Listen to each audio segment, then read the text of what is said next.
There's the old tactical two-wheeler all loaded up. I've got one more trip, and that'll be the wood I'm bringing in. I think this spot's gonna do. It's pretty freaking level. Unfortunately, we got some serious strong winds. This is gonna be the perfect test for the tent. And let's take a quick look around.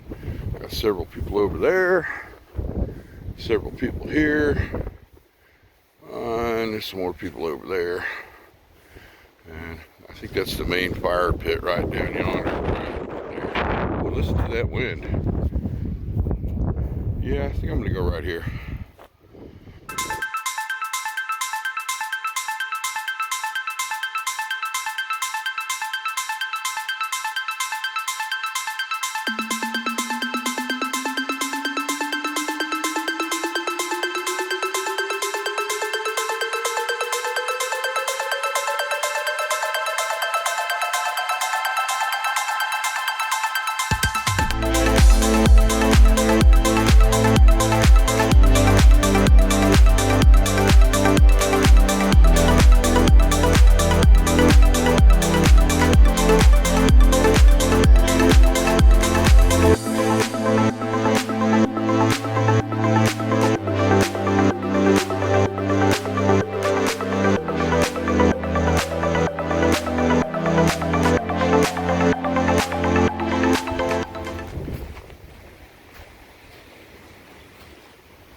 It is so freaking windy out here.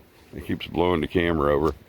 So I'm going to give up on the hyperlapse. But we're almost got the tent set up. It's nice under here.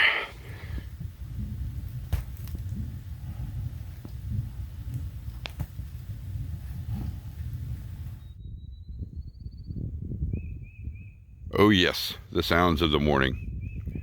Howdy ho friends, I am at the Midwest Bushcraft Show 2023, put on by Jason and Shane.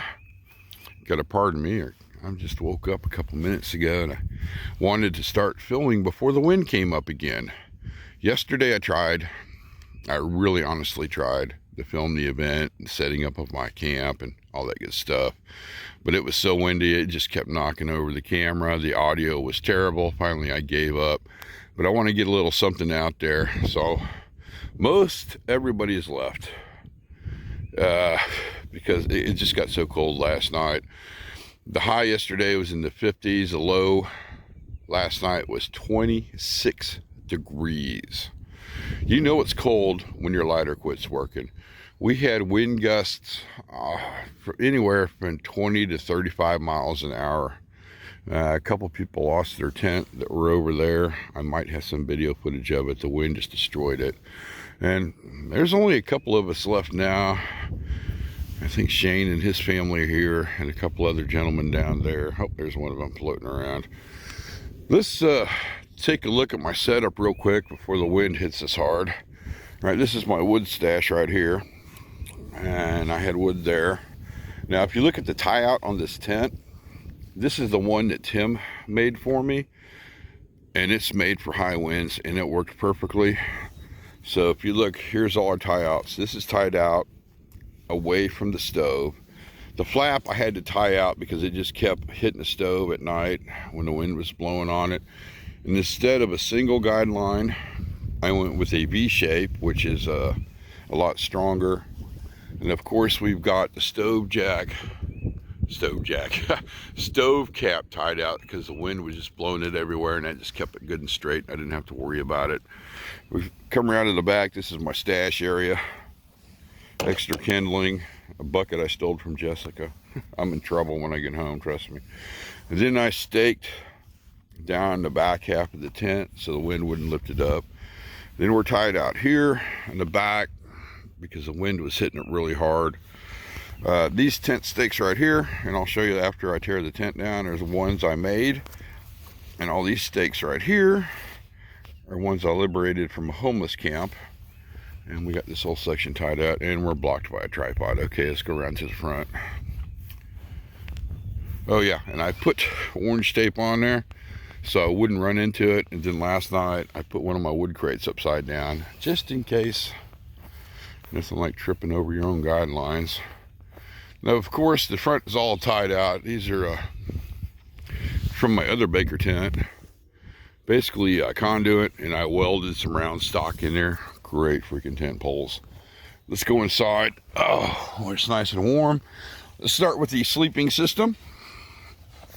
We have a bivy sack, which I always use no matter what in the winter time. I just use a bivy sack. It is somewhat fire retardant, and if you can see, the stove is kind of close to it. Here we have a Coleman one. This is a Coleman Peak one. Very hard to find sleeping bag.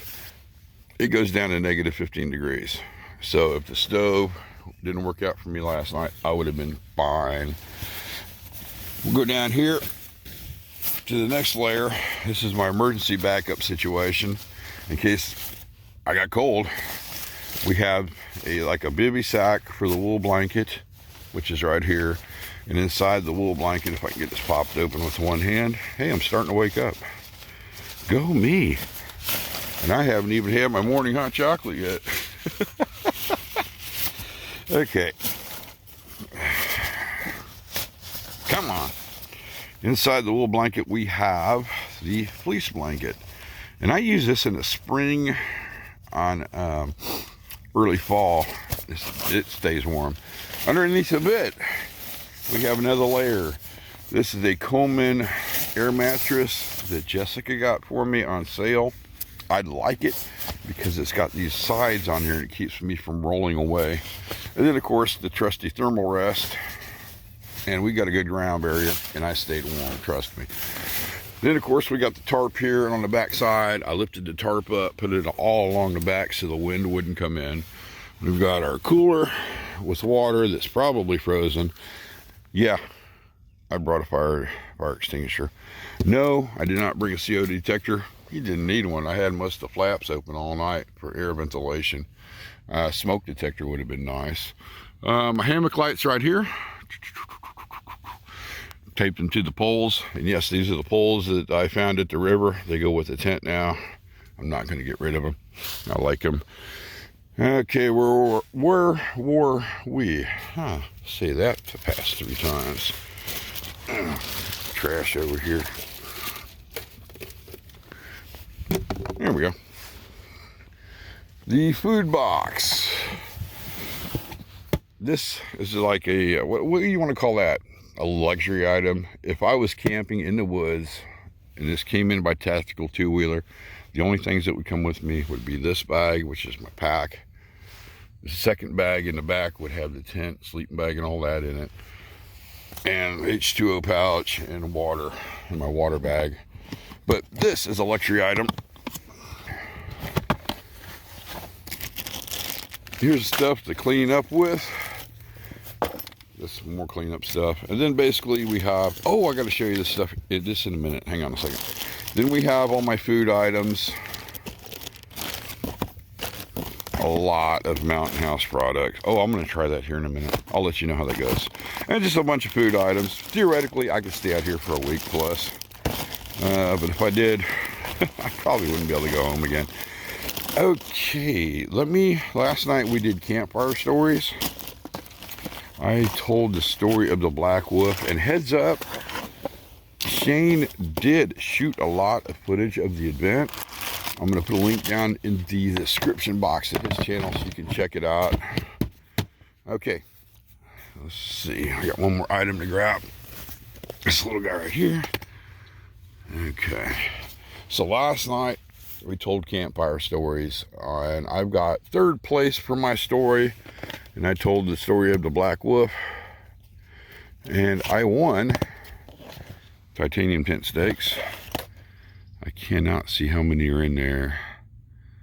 Can you? I don't have my glasses on. Oh, it's quite a few, I guess. I won a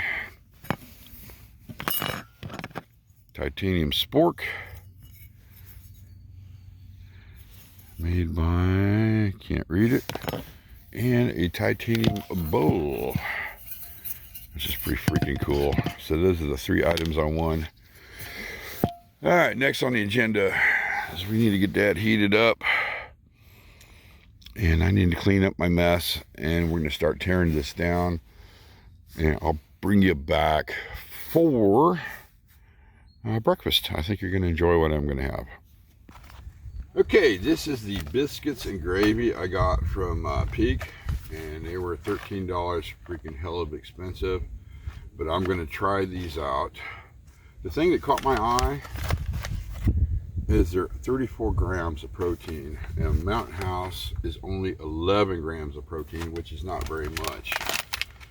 Let's crack this open and see what it looks like. That's, wow. Holy crap. There's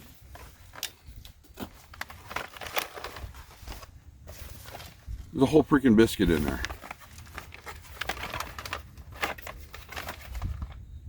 You know what? This deserves a plate. Let's go ahead. Wow. That's impressive, friends. I can't wait to try these. Let's throw some hot water on them. Ooh.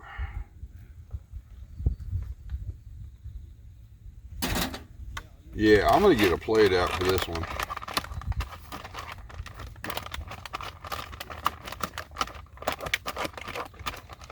Yeah, maybe not. I really don't feel like cleaning it up.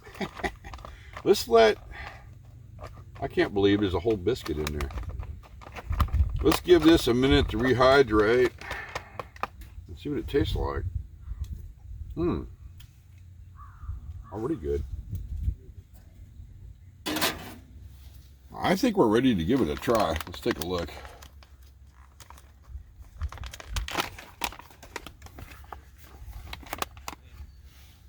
Looks good. Where'd the biscuit go? Oh, there it is. I can't believe the freaking biscuit in there. All right, let's go. Oh, here comes the wind. It's not good. That's hot. It's going to be hot, but I got to do it.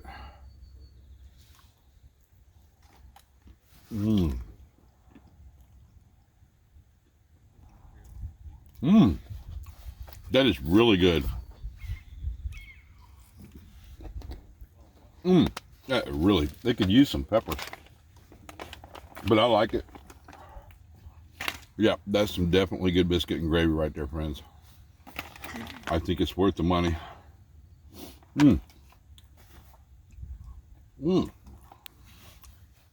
Let's talk about the stove and how well it somewhat performed. I did run into a little situation last night. I loaded it up full of wood, opened that wide, thought I opened that wide, and I was just getting smoke pouring out the top here of the door, which means it's not drafting. So first thing I did, of course, check the pipe for creosote by banging on it. No creosote. Went up to the top, checked the rain cap was not clogged up or nothing like that. Pushed the wood inside all the way to the back, and I was noticing the fire was coming and curving around, which means something was wrong with this pipe. Got up here to the dampener, wiggled it, and I could hear the dampener inside was loose. So I tightened the screw down a little bit, wiggled it some more, broke it free, opened wide open, no problems whatsoever. Next, I got this idea here from Shane of putting my deflector around the outside and blocking the heat so it doesn't burn the tent. Works freaking awesome. He turned me on to the company that will make one about this tall, and it's going to work great with the stove. Stove jack, no problems. Actually, Tim, you're going to be proud of me. I cut the hole out a little bit more like you suggested. It's sloppy. It's not neat. It'll work, but I'll clean it up. Another thing I found, this flap kept hitting against the pipe at night, kind of burning a little bit, so I just duct taped it up there. I'm going to put an eyelet on it. Oh, here we go again. Well, I'm going to take the stove out here in a minute. Anyway, so it's not going to matter. So I put an eyelet. I'm going to put a grommet in there, and I can hook it to a cable or some line or something. Let's go take a look. The guidelines worked great. As you can see, the wind's coming up again. We've got some creosote built up on the top. Not a big deal. Oh, man. Got my carabiner dirty. All right, I'll take care of that later. Creosote drippage, which is just expected. It's gonna happen. Look at that. Nasty, nasty stuff.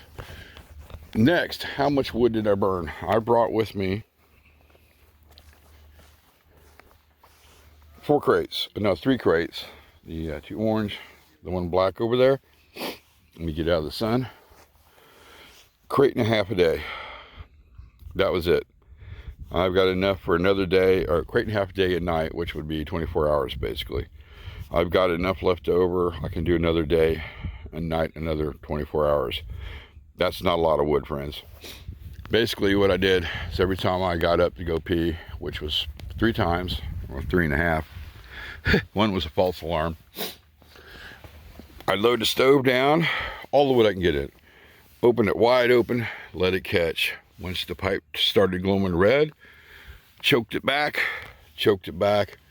let it smolder. It burnt from, I'm gonna say 3.5 hours to about 4 hours and 20 minutes.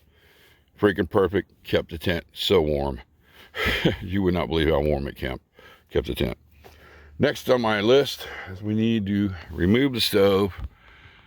I'm gonna check the pipe for creosote and start breaking this tent down. And I'm hoping to do this before the freaking wind comes up.